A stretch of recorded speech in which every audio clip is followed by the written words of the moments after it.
पंतप्रधान नरेंद्र मोदी यांना सलग तिसऱ्या वेळी पंतप्रधान करण्याबरोबरच लोकसभेच्या जिल्ह्यातील तिन्ही जागा जिंकण्याचा निर्धार महायुतीच्या मेळाव्यात करण्यात आलाय। केंद्रीय राज्यमंत्री कपिल पाटील, सार्वजनिक बांधकाम मंत्री रवींद्र चव्हाण, खासदार श्रीकांत शिंदे, राष्ट्रवादी काँग्रेसचे प्रमोद हिंदुराव यांच्यासह महायुतीच्या जिल्ह्यातील प्रमुख नेत्यांनी एकमुखाने व एकदिलाने कार्य करण्याचा निर्धार करीत विजयाचा एल्गार केलाय। ठाण्यातील छत्रपती शिवाजी महाराज मैदानावर झालेल्या भव्य मेळाव्याला जिल्ह्यातील महायुतीच्या आमदारांसह मोठ्या संख्येने पदाधिकाऱ्यांची उपस्थिती होती। या मेळाव्याला भाजपा, शिवसेना, राष्ट्रवादी काँग्रेस, रिपब्लिकन पक्ष Athawale, PRP, बविया, JSS, RSS, PJP, स्वाभिमान, रयत क्रांती संघटना, भीमसेना, बरी एकता मंच, रिपब्लिकन पक्ष, शिवसंग्राम या आदी 15 पक्षांच्या पदाधिकाऱ्यांसह कार्यकर्त्यांची उपस्थिती होती। यावेळी माजी खासदार विनय सहस्त्रबुद्धे यांनी रामभक्ती ही राष्ट्रभक्ती असल्याचं नमूद करीत उपस्थित सर्व कार्यकर्त्यांना श्रीराम प्रतिज्ञा दिली।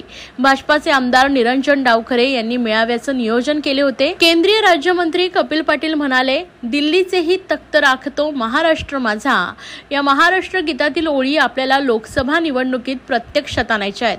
पंतप्रधान नरेंद्र मोदींवर जनतेचा विश्वास आहे। किसान सन्मान, आयुष्मान भारतासारख्या अनेक सरकारी योजनांमधून जनतेचं जीवनमान बदललंय।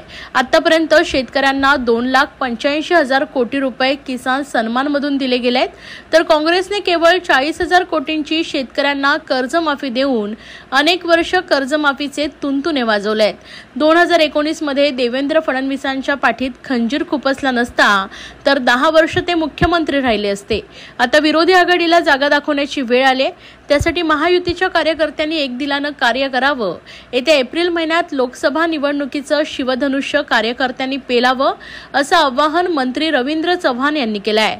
तर महाविकास आघाडीच्या 2.5 वर्षात झालं नाही तेवढी कामे अवघ्या 1.5 वर्षात झाले, तर 70 वर्षात न झालेलं राम मंदिरासह सर्व प्रमुख कार्य 10 वर्षात झाले अशा शब्दात खासदार श्रीकांत शिंदे यांनी पंतप्रधान नरेंद्र मोदींच्या राजवटीचं कौतुक केलंय। तर शिवसेनेचे प्रदेश प्रवक्ते नरेश मस्के यांनी पुढील काळात सर्वांनी नमो सैनिक व्हावे असं आवाहन केलंय। ठाणे जिल्ह्यातील वातावरण राममय करून महायुतीनं लोकसभेच्या तिन्ही जागा जिंकाव्यात असं आवाहन राष्ट्रवादी काँग्रेसचे प्रदेश प्रवक्ता आनंद परांजपे यांनी केलंय।